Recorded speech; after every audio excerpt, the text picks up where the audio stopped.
All right, everybody. Thank you for being here. And I thank Senators Stabenow, Van Hollen, and Padilla for joining me. Now, of course, we had a lot to discuss at the lunch today, but top of mind was, for everyone, was default. As everybody knows, yesterday I went to the White House with Leader McConnell, Leader Jeffries, Speaker McCarthy. And from that meeting, there was bad news and good news.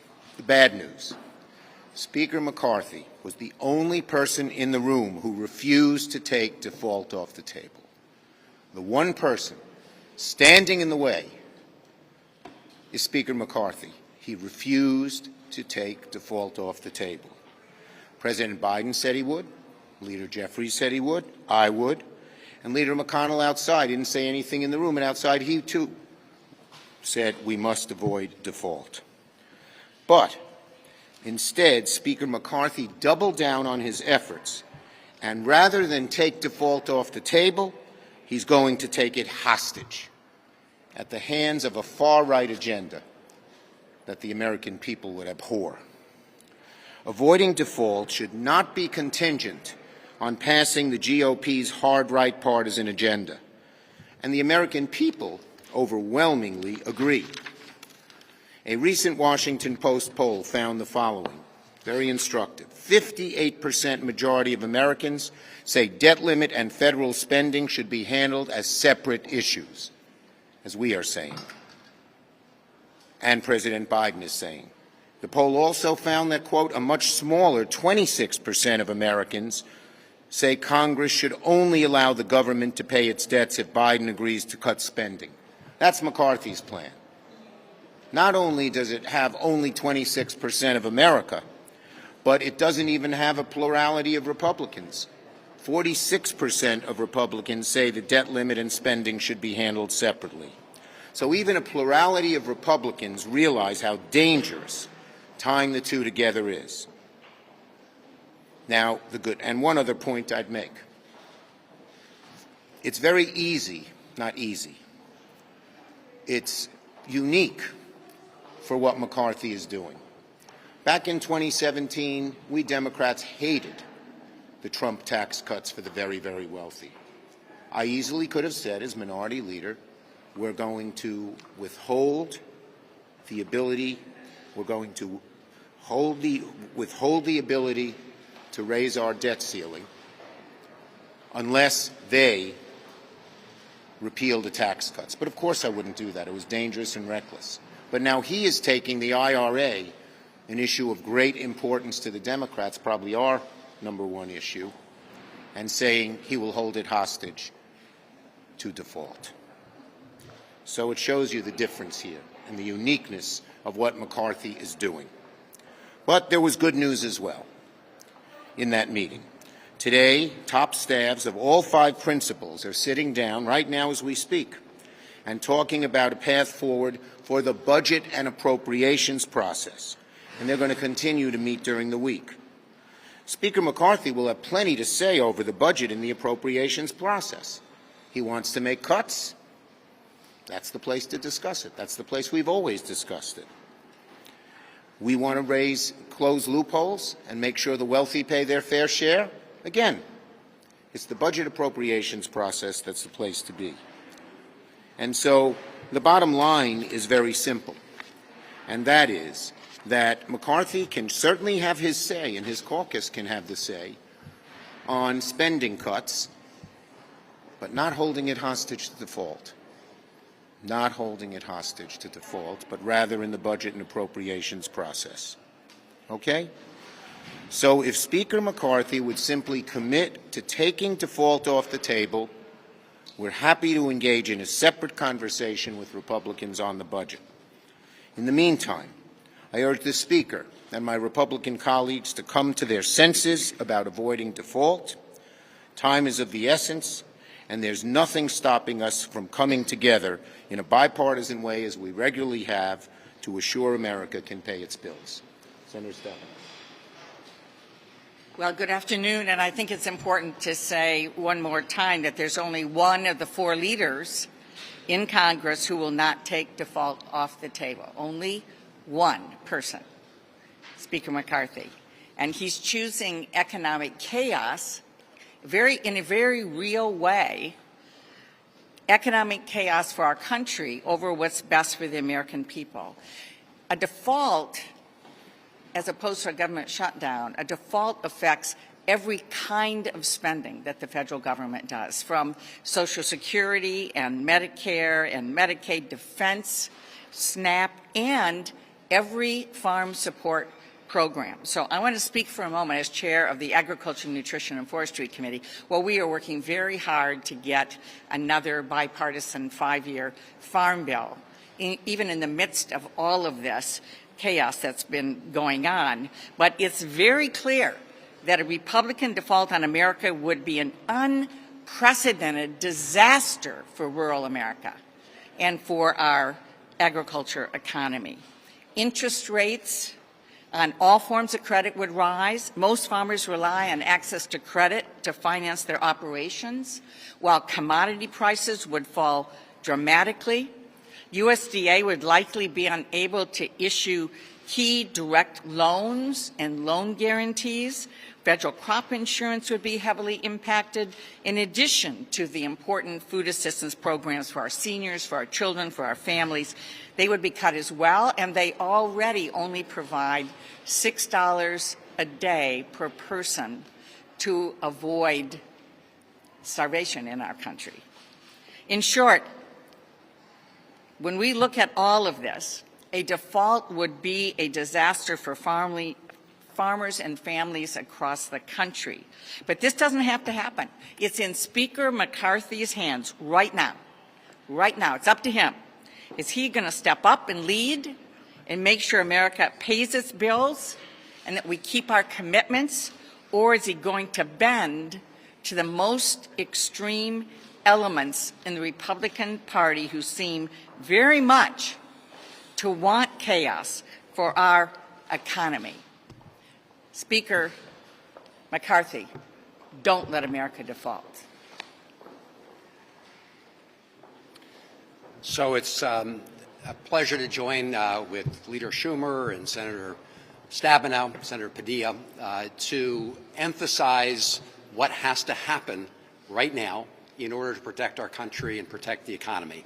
And that is that Speaker McCarthy needs to take his finger off the default detonator, because if he pushes that default detonator, it will have devastating consequences. You will have an economic meltdown. It's economic Armageddon. You'll wipe out millions of jobs. You'll wipe out people's retirement savings. You will also see a huge increase in interest rates. So Speaker McCarthy needs to defuse that bomb and make sure that we then proceed with the discussion on the budget on the separate track. And let me just say a few words about that. I serve on the Budget Committee. I serve on the Appropriations Committee.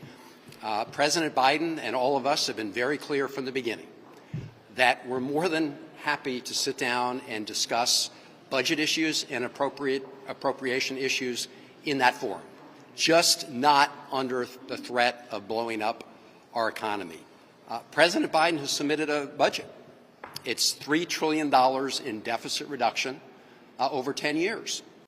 And we know that this is not about deficit reduction from our Republican colleagues, because they're not willing to consider 1 penny of increase in taxes on very rich people in order to reduce the deficit.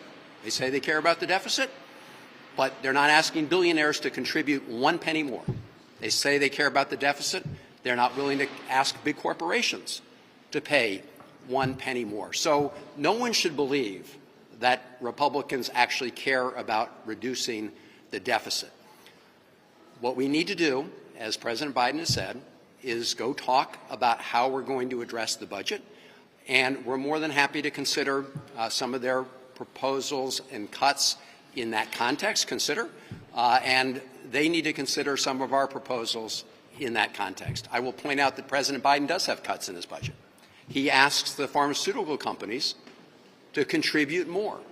He's going to cut the amount that we pay to Big Pharma for prescription drugs.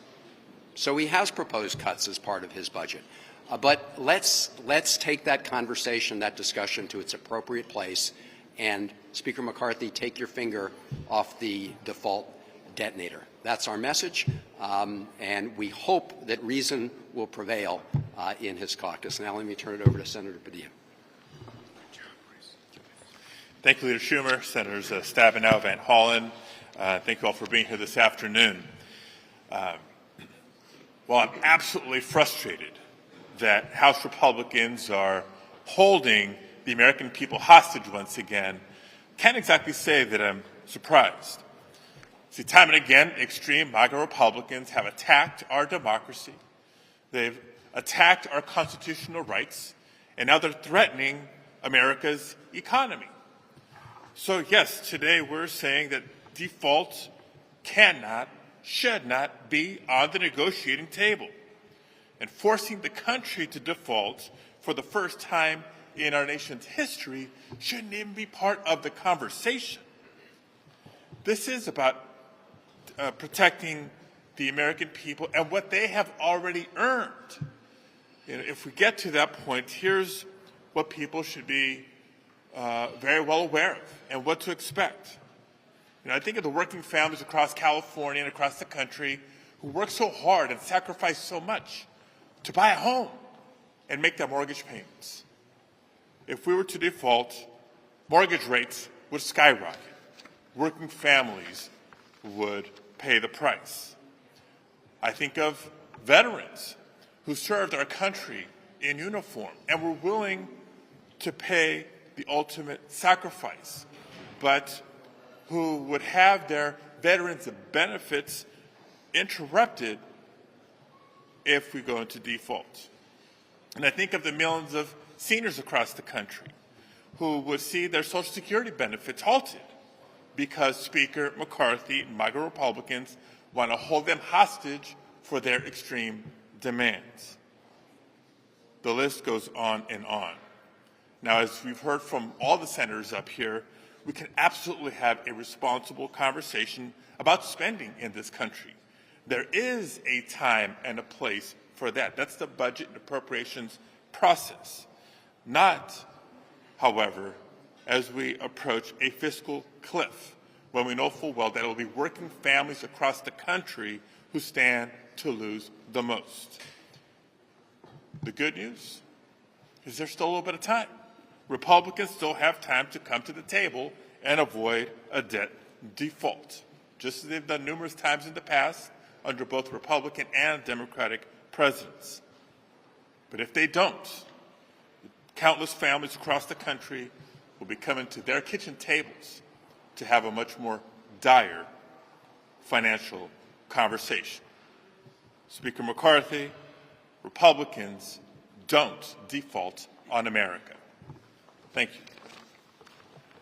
Okay, ready, right there. This is Speaker McCarthy's first rodeo with the debt limit. So your experience, so is Leader McConnell with this issue. So can you persuade Senator McConnell to take a more active role? Well, you know, Speaker McConnell has said repeatedly it's between the president and McCarthy. McCarthy takes default off the table, problem solved. Yes. Yeah, this guy. How do you feel about Tucker Carlson, former Fox host, launching his show now on Elon Musk's Twitter? I'm not going to comment on that. Everyone has a right to make their views known where they can. Yes, way back there. Well, I was calling. Okay, both of you. Go ahead. Two tall guys.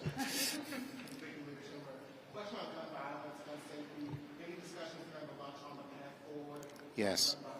Well, as you know, I care passionately about this. I'm the author of both the Brady Law and the assault weapons ban, and our caucus is having a meeting devoted exclusively to talking about the next best step forward on guns. I was very happy last summer that we were able to move forward for the first time in 30 years on guns, and maybe we can do that again. I'd like to see that. Yes.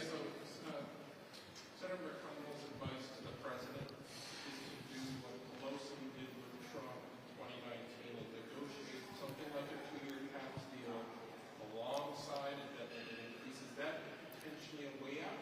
Look, the bottom line is very simple. McConnell has said it should be between McCarthy and the president.